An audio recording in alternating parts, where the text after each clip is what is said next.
تعالوا اقول لكم ليه. عمرك حسيت ان الفلوس بتختفي اول ما تقبض؟ بتقولي نفسك هبدأ اوفر الشهر ده، وبعدين تلاقي نفسك صرفت كل حاجة.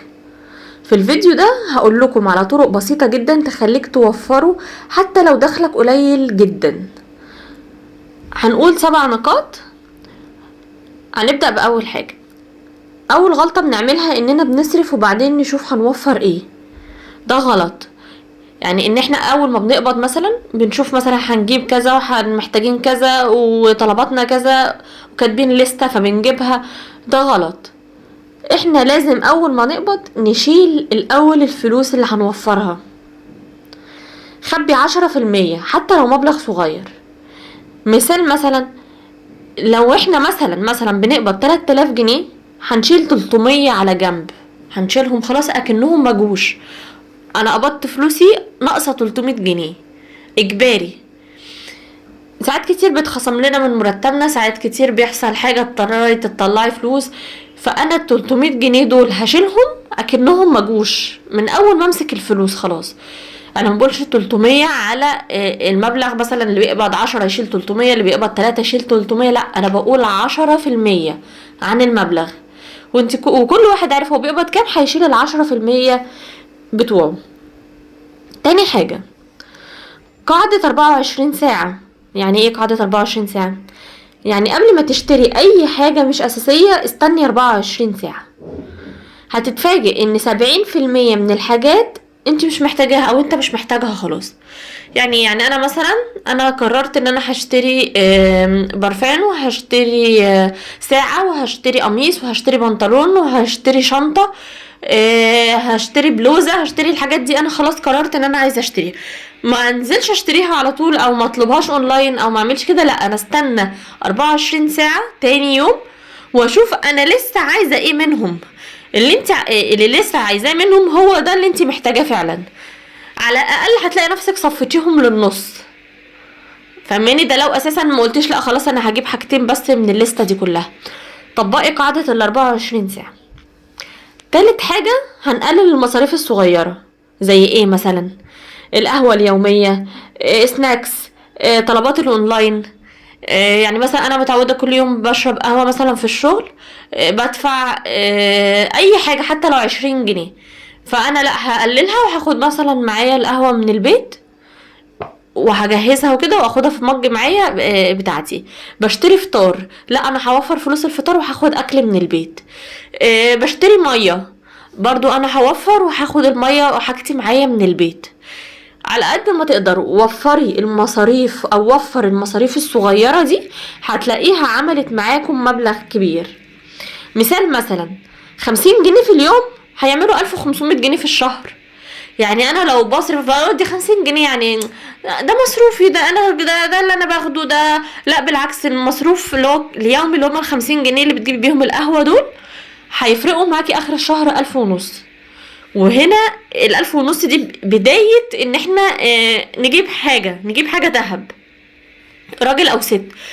ممكن مثلا ست هجيب خاتم، هجيب حلق، هجيب سبيكة صغيرة. راجل هجيب سبيكة صغيرة مثلا احتفظ بيها، هحتاجها في وقت شدة، هحتاجها في وقت ضيقة.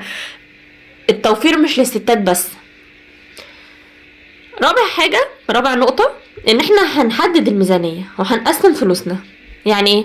يعني انا مش هاخد فلوسي كده كلها انزل اشتري بيها الحاجة وخلاص يعني واللي يفضل بقى هشيله، او انا مثلا شلت في الاول فخلاص. لا احنا هنحدد ميزانية. اساسيات، رفاهيات، توفير. اساسيات مثلا اللي هي بتبقى اكل وشرب ومصروف مثلا ميه وكهرباء وغاز، طلبات اولاد، دروس، مدارس، اي حاجه دي اساسيات. رفاهيات بقى مثلا ان انا انا الشهر ده هنخرج مثلا، فانا حاطه مثلا للخروجه دي 500 جنيه، حاطه لها 1000 جنيه، حاطه لها 2000 جنيه، على حسب كل واحد ومقدرته. فاهمني؟ اكيد اللي بيقبض 3 مش زي اللي بيقبض 5، مش زي اللي بيقبض 10، مش زي اللي بيقبض 20 و40 و60. كل واحد على حسب مقدرته. فانا رفاهياتي مثلا، او كمان من ضمن الرفاهيات ان انا هجيب ديليفري مثلا الشهر ده مره او مرتين في الشهر. دي من ضمن الرفاهيات. الرفاهيات ان انا مثلا هشتري لنفسي حاجه مش ضرورية قوي، مثلا قلم روج محتاجاه، مثلا نفسي فيه، ازازة برفان نفسي فيها، مش اساسية ان انا هموت من غيرها، بس هي من ضمن الرفاهيات، فانا هضيفها في خانة الرفاهيات. تالت حاجة اللي هي التوفير بقى اللي احنا اتفقنا عليه ان احنا هنشيله، اللي احنا قلنا هنشيل 10% من اول ما نمسك الفلوس. لو عملتوا الميزانية دي والتزمتوا بيها، والاهم من كل ده ان انتم تلتزموا بيها، لو عملتوها والتزمتوا بيها هتلاقوا في اخر الشهر ان انتوا وفرتوا جامد جدا. وصلنا لخامس نقطة، وهي انك تخلي عندك هدف ليه بتوفر. عارف انت لما بيبقى عندك هدف ان انا مثلا عايزه اشتري موبايل، فانا اي فلوس في ايديا انا خلاص مش هطلعها عشان انا عايزه اجيب موبايل، هتمنع نفسك بسهوله من الصرف. يعني مثلا انا عايزه اسافر، عايزه اعمل مشروع، فانا عارفه ان انا ورايا التزام، فبالتالي انا مش هطلع فلوس في حاجات تافهه، في خروجات تافهه، في مصاريف ملهاش لازمه، عشان خاطر انا في حاجه لازم هعملها، في حاجه لازم هجيبها، حاجه انا محتاجاها، مش هعرف اقعد من غيرها. يعني انا موبايلي باظ مثلا، مش هعرف اقعد من غيره، فانا اجباري ماسكه ايدي عشان اجيب الموبايل. عشان كده لازم يبقى عندك هدف ليه بتوفر. انا بوفر ليه، لازم يبقى عندك هدف عشان تشيل فعلا الفلوس. ابعد عن الاغراءات. لو بتدخل تطبيقات التسوق كتير مثلا ابعد عنها. ازاي؟ دي سادس نقطة. هنبعد عن الإغراءات ازاي؟ يعني أنا مثلا دلوقتي ماسكة الموبايل، فأنا في إيدي تطبيق طلبات، في إيدي شي إن، في إيدي أي حاجة ممكن إن أنا أطلبها أونلاين.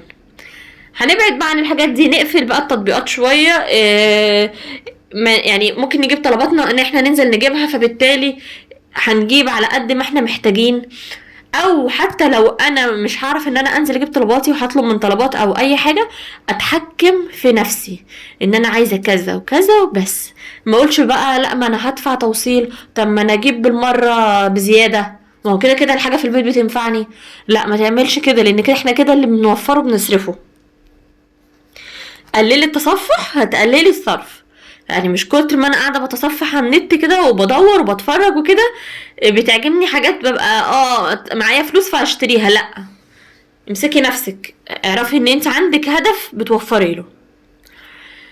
سابع نقطة، ابدأ حتى لو بمبلغ صغير. اكبر غلطة لما يبقى معايا فلوس اقول هبدأ لما الفلوس بقى تبقى زيادة، يعني لما يبقى معايا فلوس كتير. اصلا انا معايا مبلغ صغير، اللي مش بيوفر من قليل مش هيوفر من كتير.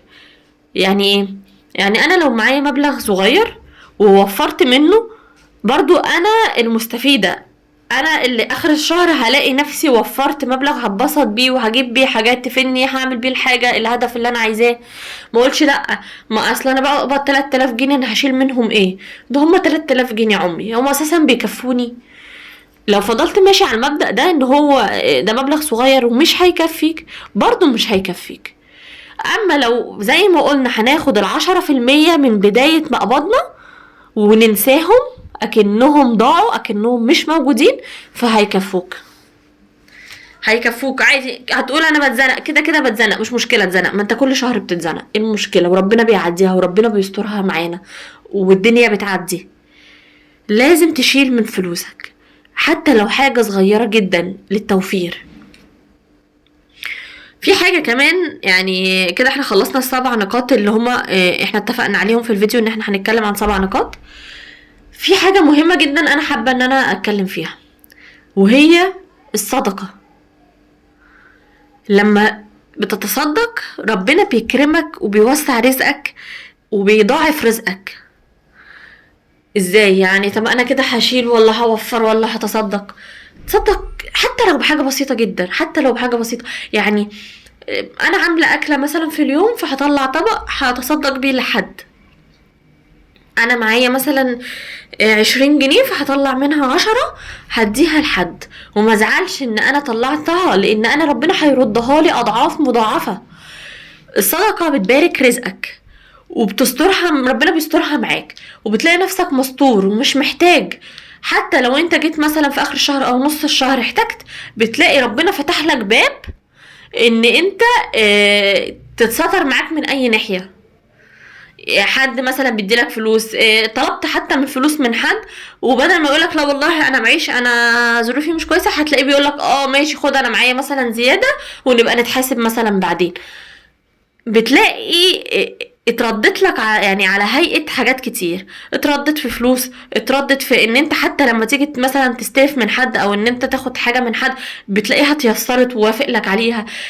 بتترد لك في شغلك ان هو يبقى ميسر، بتترد لك في كل حاجة. الصدقة بترد، فاوعى تقول لا انا مش هطلع صدقة، انا هوفر، انا بوفر، انا بحوش. عارف والله ما هتعرف توفر ولا هتحوش، وهتلاقي نفسك جيت في نص الشهر او في اخر الشهر سحبت اللي انت موفره. طلع الصدقة بنية ان ربنا يبارك لك في رزقك، وانك يعني ان انت تعرف توفر، ان انت تعمل الحاجة اللي نفسك فيها. في نهاية الفيديو هقول لكم حاجة، التوفير مش محتاج فلوس كتير زي ما قلنا، بس محتاج عادة. ابدأ من النهاردة حتى لو ب10 جنيه بس.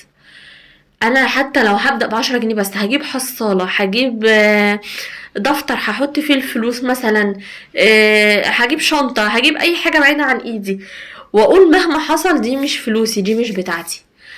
لو انت ما بتقدرش، يعني الفلوس، في ناس بتقولك ايه الفلوس بتاكلني في ايدي، انا ما بقدرش، عايزة اصرف اللي معايا. ممكن تشوف حد قريب منك، يعني مثلا مامتك معاكي موجودة في البيت، هتستأمنيها عليهم، اختك، اخوكي، اي حد تستأمني مثلا ان هو مش هيجي على الفلوس دي، وعارف ان انت بتتعبي وبتحوشي وبتشيليها، شيليها. لو انت شايفة ان لا انا هشيلهم مع نفسي، انا قادرة ان انا اعمل كده، فدي تبقى حاجة كويسة ليكي، وتتحسب لك ان انت عندك القوة والقدرة انك تتحملي في غرائزك. اللي هو ايه؟ ان انا مثلا عايزه اجيب مثلا اندومي، مثلا عايزه اجيب شيبسي، عايزه اجيب ايس كريم، عايزه مش عارفه ايه، بس انا معيش غير الفلوس اللي انا موفراها. لا انا هتحكم في نفسي ان انا لا انا مش هاخد الفلوس دي، انا شايلها. ده هيقوي عندك حاجات كتير في شخصيتك، هتستفادي ان انت وفرتي الفلوس، هيبقى عندك عقلية مدبرة ان انا مش اي فلوس تجيلي هصرفها على الفاضي او على تفاهات. وفي النهاية لو الفيديو عجبكم ما تنسوش اللايك والاشتراك، وقولوا لي في كومنت ايه اكتر حاجة بتخليكم تصرفوا فلوس. شكرا لكم، السلام عليكم.